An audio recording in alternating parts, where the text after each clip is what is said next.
Welcome, ladies and gentlemen, to My RP Life. Follow me on Twitter. Join me on Facebook. Subscribe to me on YouTube.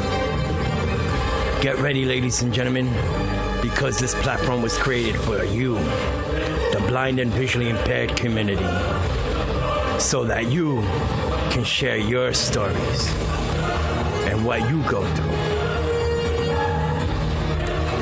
I am your host, Juan. So get ready, ladies and gentlemen.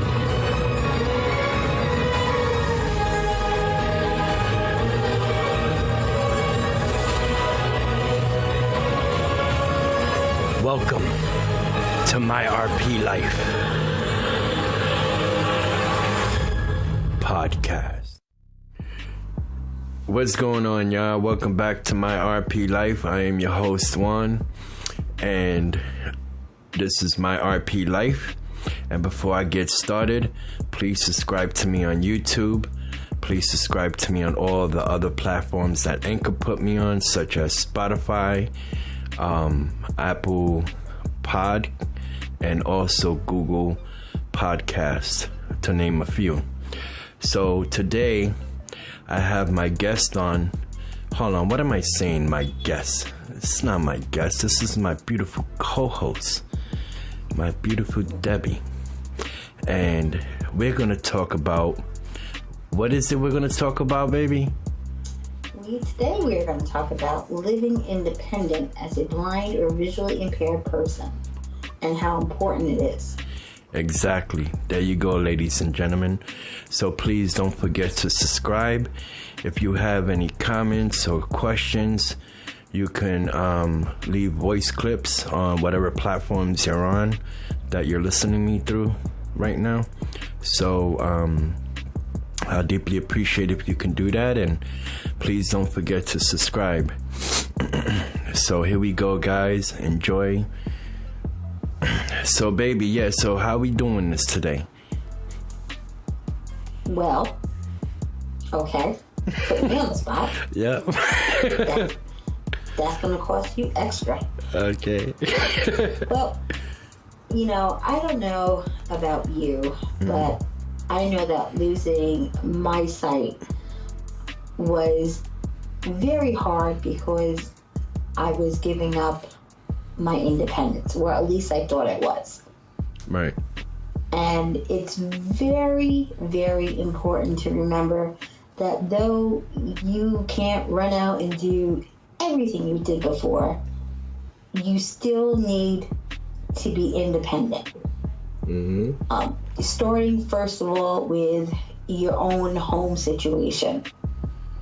Whether you live with somebody or whether you live alone, you gotta first of all make you know your surroundings where you live.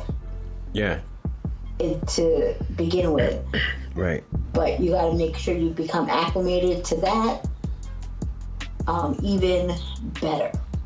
If you find out that you're diagnosed with a vision problem and where the outcome could be total blindness, the most important thing to do is to pay very close attention to everything you're doing while you have what sight you have. Right. Because if you do go totally blind, your muscle memory is going to kick in and you're going to be able to do the same thing you did while you had vision. Right. Exactly. A lot of people think that because we're blind or visually impaired, their first question is, how are you going to take care of yourself? Well, you're going to take care of yourself the same way you did with sight.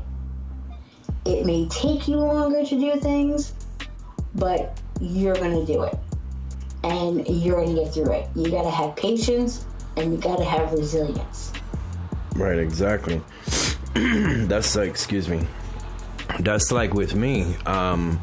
As I slowly went blind, I started training myself without any O&M training because I didn't know where to go, So I started Googling stuff and figuring out where to go and how to do things. And, you know, like everybody else, we all go to YouTube and stuff and check out videos on how to learn how to do certain things for yourself, whether you're blind or visually impaired.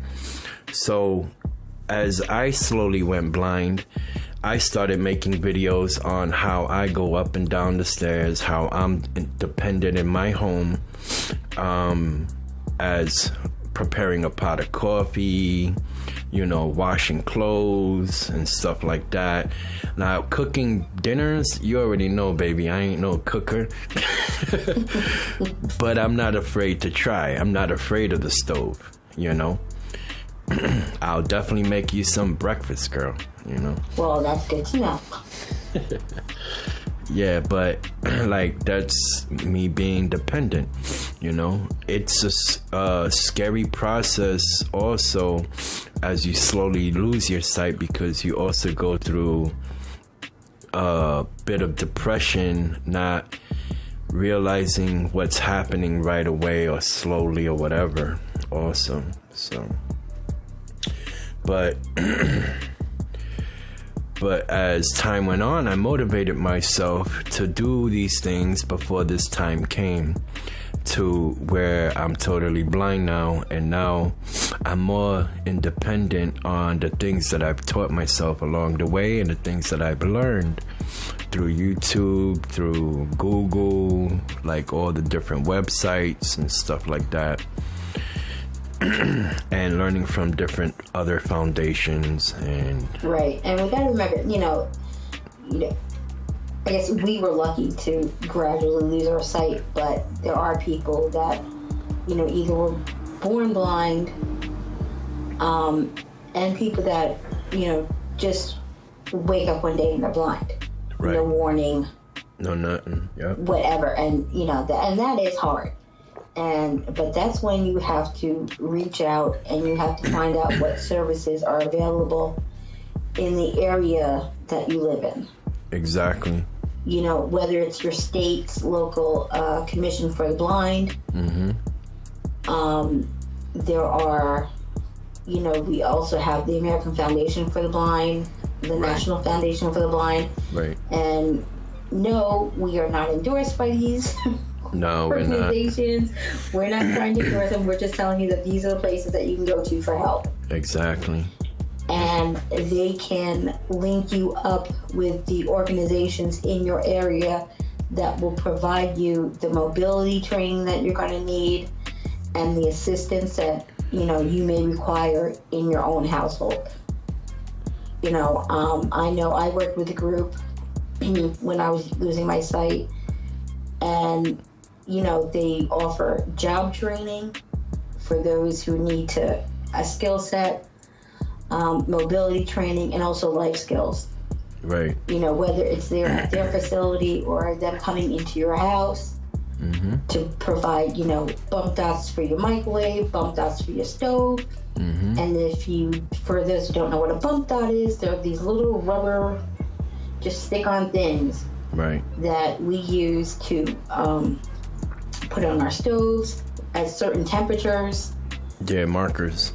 You know, put on different buttons of settings on the microwave. Mm-hmm.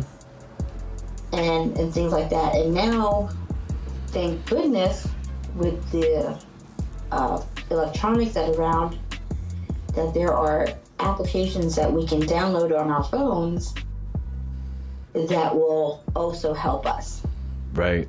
There's also I'm sorry, baby. No, go ahead. There's also microwaves now that you can purchase that actually talk to you, and you can set it up to your phone and know the temperature, time it, put the timer and stuff like that.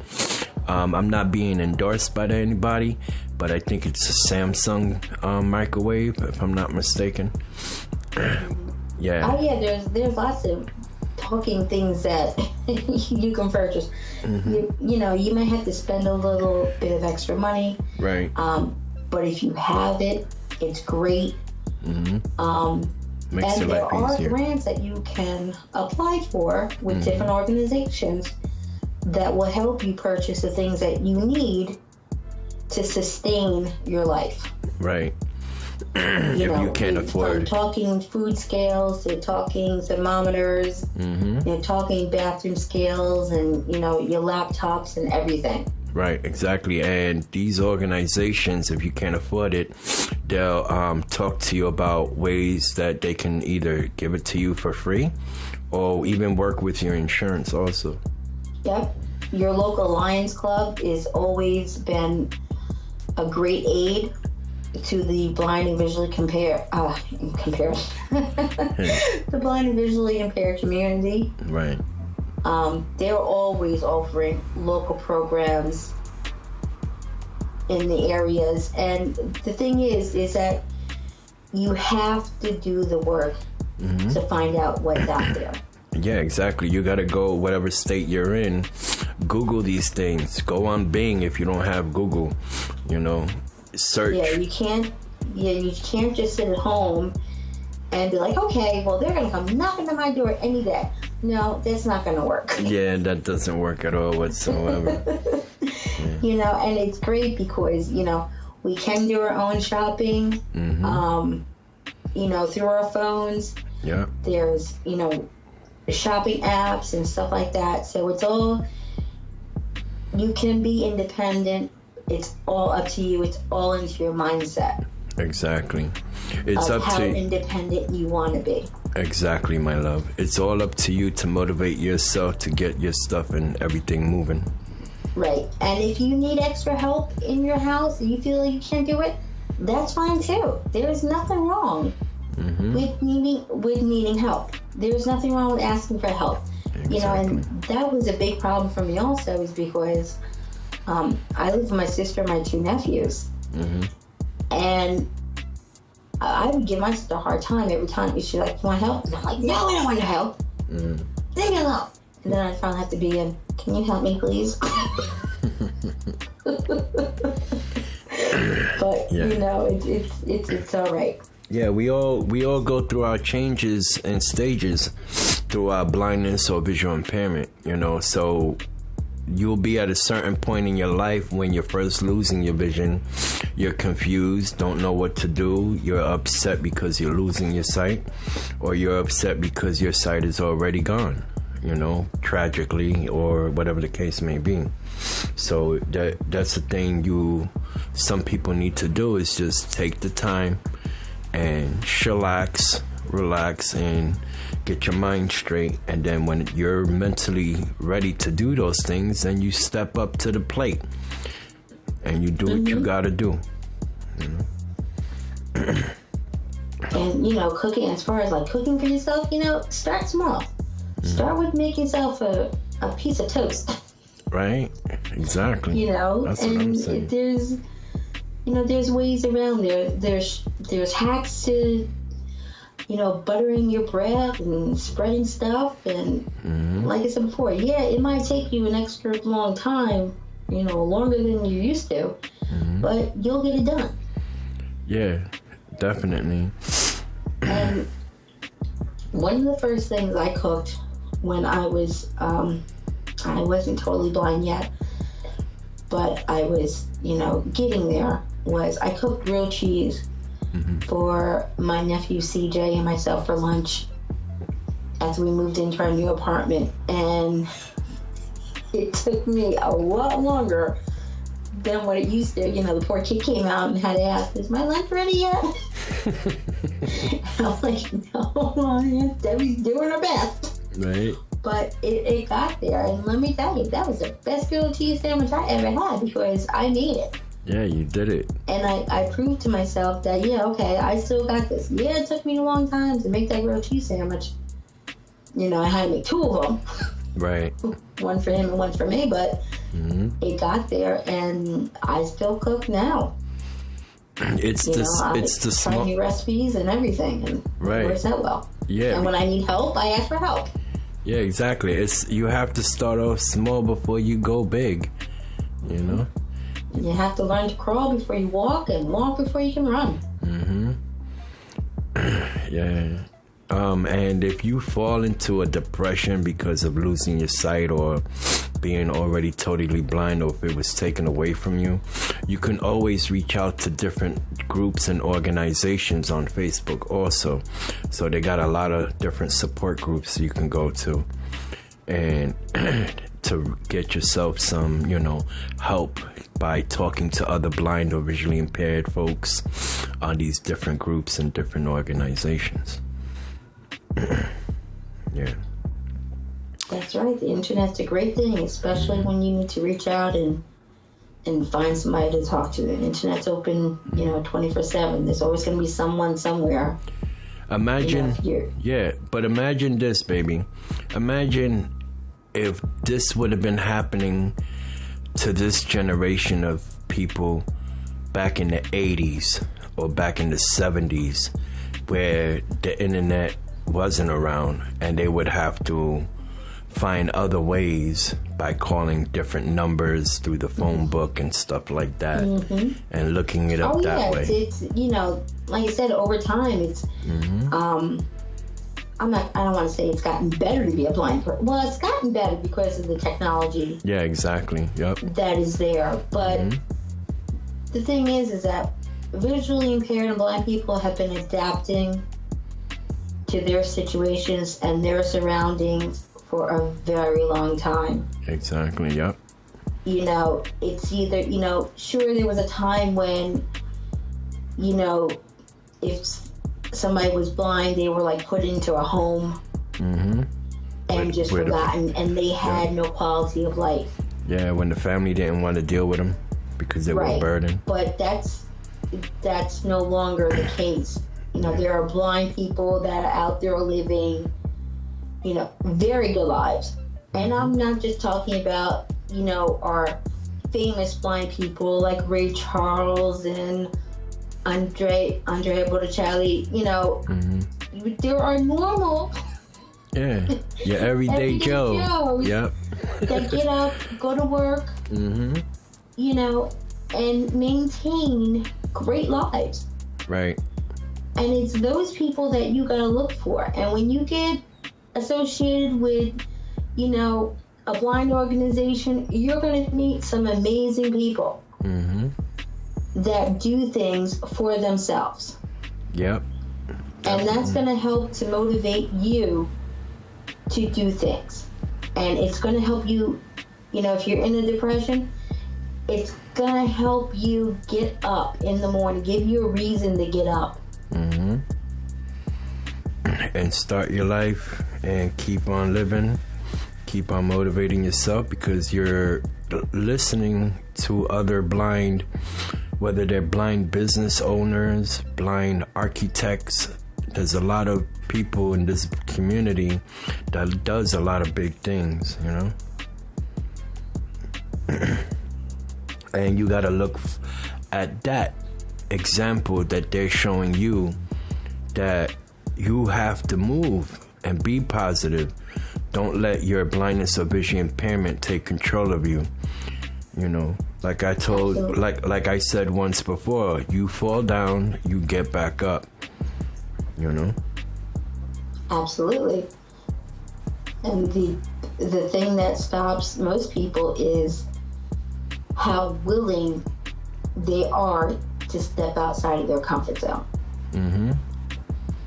I stepped out of my comfort zone when I was going through my mobility training, and my instructor was like, okay, we're going to learn how to cross the street. And I'm like, excuse me? We're going to learn how to do what? Yeah. And, she guided me through crossing the street, and okay. Then we went to a different town where we had a busier intersection. Okay, this is good. She's guiding me, and we did the whole four corners, here, listen for the traffic. And then she was like, okay, now you can do it yourself. I'm going to what? Right. And she crossed the road, and she's like, all right, when you're ready, when you think you're ready, go ahead. And, but don't worry, I'll yell if you're not ready to, if it's not okay for you to go. Right. And I'm like, oh my God. Yep. This woman is out of her mind. I am not crossing a road. Right. Especially a busy intersection. But you know what? I stepped out of my comfort zone, stepped off that curb, and put my training to work and crossed the road. Right. You know, and I crossed the whole, you know, circle, square, whatever you want to call the intersection. Right. And was I scared? Oh, yes. I was trembling. Sure, I don't blame you, girl. But I did it. And you know what it's like because you live in Brooklyn. Yeah. And how many times have you crossed your busy street to, you know, go to the store? And that's not the only thing I've done. Even from I started off visually impaired. So even by being severely visually impaired is also scary, you know? And I live right by a highway. So the traffic there is the highway above, traffic coming from different sides of intersections underneath that highway. And you have to listen, and sometimes it can be overwhelming, you know, with all this noise going on. You got cars, motorcycle, trucks, the ambulance, the fire department, everybody, and hitting you all at once from all sides, and you still have to pay attention. Now, even at that time, I had a little bit of sight left, but it wasn't perfect. And I also still depended on my hearing. And I kept with it, and I've trained myself. Like, I didn't have what you have, baby. You had someone, your own M trainer there with you.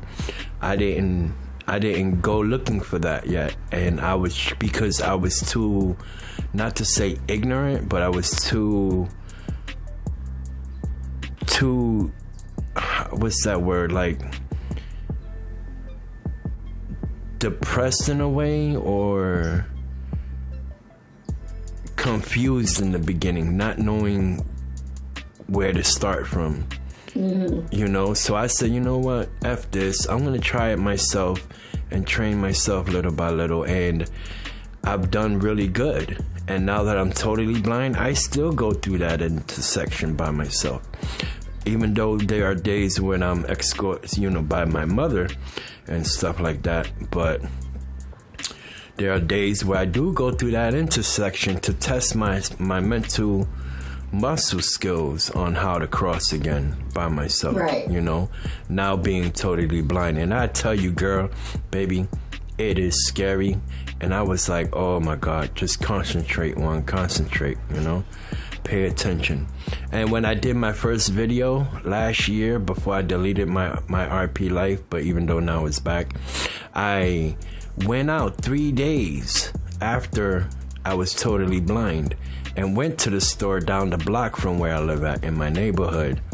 And there's a part in the video, you won't be able to hear it now because it's not there no more, but I stopped. I said, think about it, Juan, concentrate.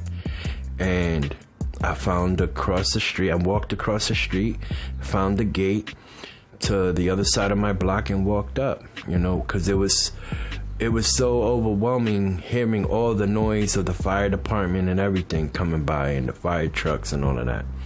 And I had to stop and just, you know, relax myself mentally. And then when I was ready, I walked off and did what I had to do, and I made it home for my first time being totally blind. That's what you gotta do. And ever since that day, I've been motivating myself ever since.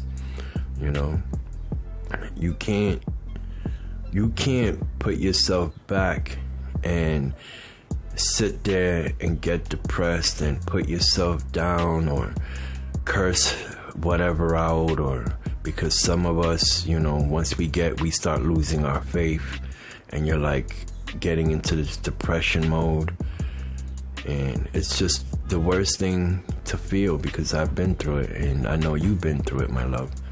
But oh yeah, absolutely. We always have to, at the end of the day, like they say, you got to get the chestnuts. You have to get the chestnuts, dog, and just say, you know what, we gonna do this, you know. And look through supports and groups and stuff like that when you're feeling that way, you know. Or if your closest friends or family who you can trust and, you know, can talk to, you know, when you're feeling that way. And at the end of the day, if none of that works for you, you go, you get on your knees and you talk to God. You pray to Him. Talk to Him for like 20 minutes.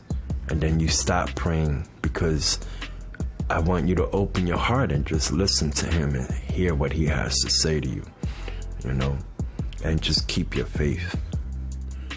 Just keep your faith. And keep doing what you do, you know, because this world is not perfect.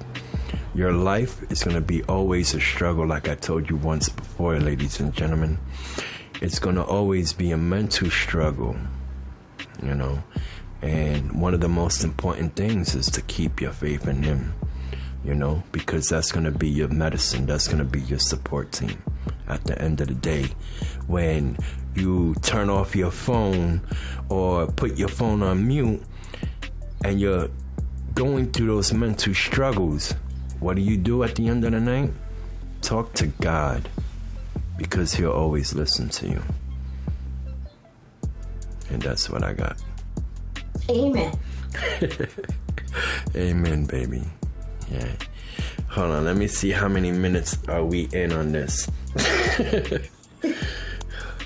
Let's see here, let me find.